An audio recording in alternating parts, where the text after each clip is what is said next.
Akkam jirtu kabajamoota fi jaalatamtoota hordoftoota biiftuu Oroo bakkuma jirtanitti nageenyi keenya kan kabajaatiif kan jaalalaa isin haa ga'u isiniin jenne ta'ansuudhaan oduu sa'a kanaa qabannee dhiyaannee jirra. Hanga dhuma sagantaa kanaatti nu hojii turaan affeerraa kenna kun biiftuu Oroodha keessan jajjabeeffadha. Laayik sheer godhuu hin dagatina kallattii mangara mata duree oduu amma qabadhetti yeroo dabru oduun jalqaba.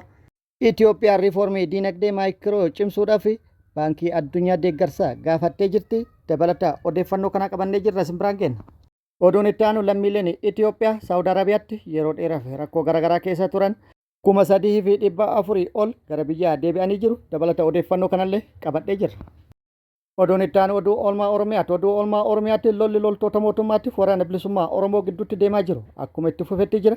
Loltoonni mootummallee ooppireeshinii waraana bilisummaa Oromoo guutuu Oromiyaa keessaa balleessuu cimsanii itti fufanii jiru. Waraanni bilisummaa Oromollee hatta itti hidhuudhaan haleellaa irratti raawwatu cimsee itti fufuun injifannoo irratti argataa jiraachuu beeksisee jira. Dabalata odeeffannoo kana qabadhee jira isin biraan ga'a.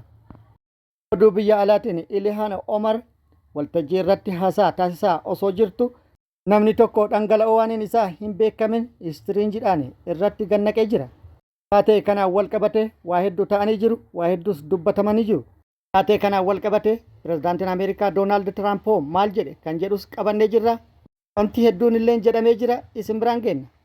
Oduun itti aanu Ameerikaan haleellaa Iraan irratti raawwatuuf deemtu har'a jalqabuu akka dandeettu maddeen odeeffannoo garaagaraa ibsaa jiru. Sababnis maal akka ta'e qabannee jirra isin biraan kenna.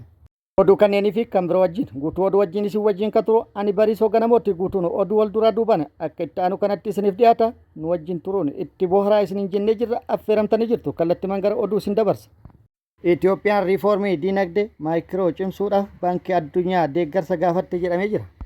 Itiyoophiyaan fooyya'insa diinagdee hojiirra oolchuuf gargaarsa mallaqaa fi akkasumas teeknikaa baankii addunyaa gaafachuu ministeerri mallaqaa Itiyoophiyaa ibsee jira.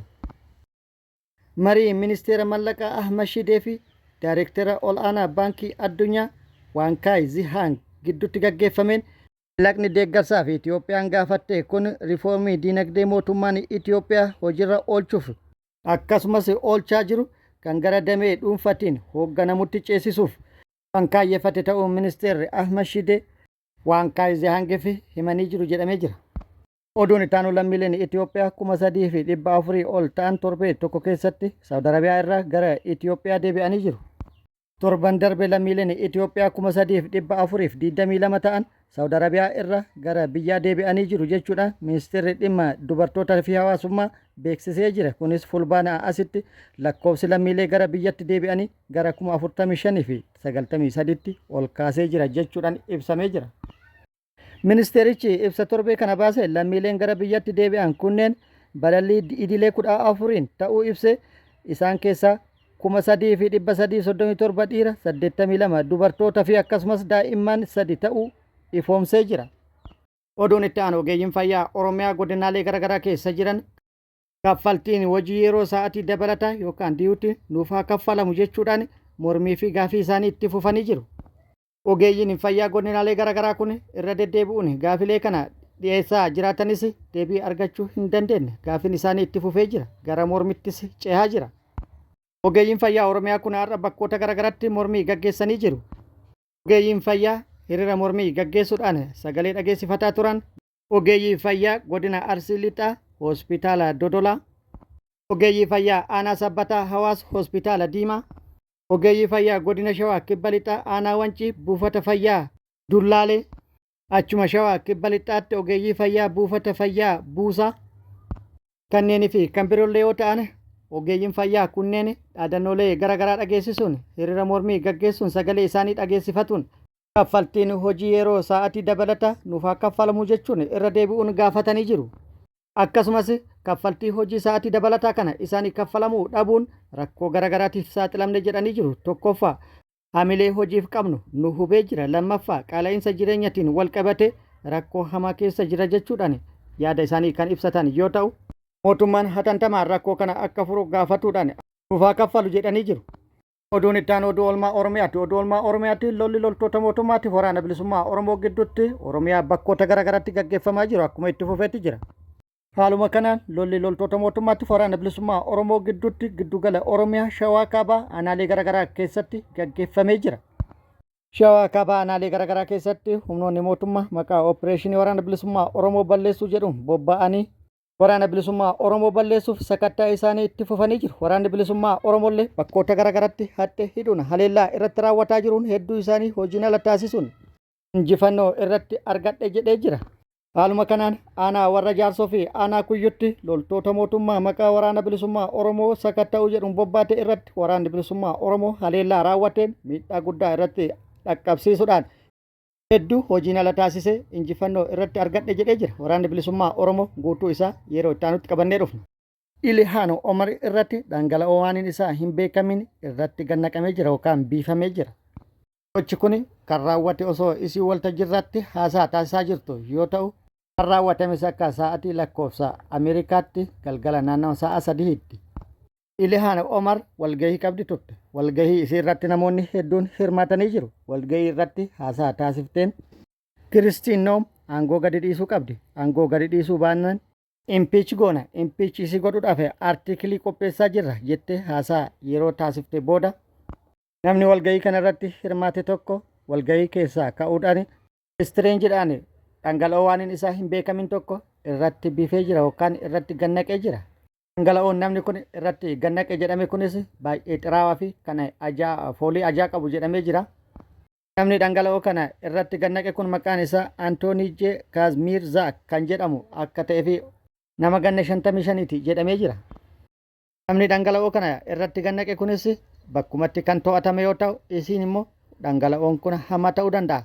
Gara mana yaalaa deemi jedhamtee yeroo gaafatamtu lakke sagantaa kiyya xumura malee hin deemu jechuudhaan diddee saganticha xumurtee jirti.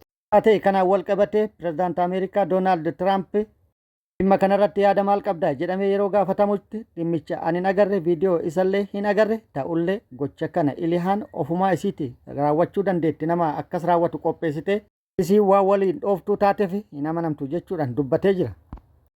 Gaafin kun yoo dhiyaatuuf ni balaaleffata jedhamee eeggamaa ture garuu inni balaaleffatuu bira tare gochicha kufaa taasisee bira dabree jira. Kana bira dabruudhaan gara biyya Somaaleetti ce'uudhaan jechoota tokko tokko kan arrabsoo daddarbatee jira. Somaaleen biyya hin qaban, mootummaa hin qaban, isaan shiftaadha, isaan kan beekan saamicha keessattuu galaana irratti saamicha raawwatu jechuudhaan dubbatee jira. Arrabsoo Somaaliyaa kana irra deddeebi'uun kana duras arrabsaa kan ture yoo ta'u kana wajjin yeroo sadaffaa isaa Somaaliyaa arrabsuu isaati pirezidaantiin Ameerikaa Doonaald Tiraamp. Oduun inni itti aanu kun oduu ammeedha yookaan breaking news. Ameerikaan guyyaa har'aa haleellaa Iraan irratti raawwachuu dandeetti jedhamee jira. Dooniin Ameerikaa guddaan akkasumas xayyaarota waraanaa hedduu baadhatu Abrahaam Lincoln jedhamuun beekamu imala taasisaa ture xumuratuun bakka irraa ka'uudhaan Iraan irratti haleellaa raawwatamuu danda'amu irra gahe jedhamee jira. Akkasumas naannawa kanatti dhiphinni guddaan uumamulleen dhagahamee jira. Intarneetiin baduudhaan sochiin naannawa sanatti jiru maal akka ta'e adda baasuuf rakkisaa ta'ee jira jechuudhaan maddeen odeeffannoo garaagaraa gabaasanii jiru. Haalonni kunneen immoo Ameerikaan har'a haleellaa raawwachuu dandeetti tilmaama jedhu cimsanii jiru. Kanuma irratti hundaa'uudhaan Ameerikaan har'a haleellaa raawwachuu akka dandeettu dubbataa jiru. Gama biraatiin Iraanis biyyoota ollaa isii wajjin haasaa taasisuun dhagahamee jira. Saawud Arabiyaa, Yuunaayitid Arab Emireet, Kwaatar waliin haasaa taasifteen yookaan immoo waliin dubbataniin biyyoonni kunneen Ameerikaan akka qilleensa isaanii hin fayyadamne Iraan yoo gaafattu biyyoonni kunneenis hin hayyamnu jedhanii jiru. Oduun itti aanu Interpol shakkamtoota godaansa seeraan alaa keessa harka qaban jedhaman 3,700 ol to'annaa jala oolchuu beeksisee jira. Dhaabbanni poolisii idil addunyaa Interpol jedhamuun beekamu Opereeshinii biyyoota 119 keessatti gaggeesseen namoota godaansa seeraan alaa keessatti hirmaachuun barbaadamaa turan 3,700 ol to'achuu beeksisee jira. Dhaabbanni Interpol daldalli nama butanii ukkaamsuun qarshii gaafatan haala haaraa fi waltajjii dijitaalaa fayyadamuun babal'ataa dhufuu ibsuun poolisoonni 14,000 ta'an adoolessa 1 hanga 12tti shakkamtoota irratti opereeshinii waraanaa raawwachuun bu'aa gaarii galmeessan jedhee jira. Duula opereeshinii gaggeeffame kanaan shakkamtoonni 3,744 to'annaa jalaa ooluu ibsuudhaan namoonni daddabarfamaa turan 4,414 balaa jalaa baraaramuu Interpol ibsee jira. Interpol teessoon isaa Faransaay yoo ta'u tumsa poolisii biyyoota 196 waliin hojjechuun yakka idil addunyaa ittisuuf qooda ol'aanaa bahachaa jiraachuu ibsee jira. kabajamoota fi jaalatamtoota hordoftoota biiftuu Oroo oduun ammaaf qabadde kana hanga ammaa kana guutuu oduu wajjin isin wajjin ka ture ani Bariisoo Ganamooti hanga yerootti aanutti deebinee wal agarrutti nageenyi rabbi isiniif haa baay'atu nagatti nu turaan immoo hawwii kenna nagatti nu tura.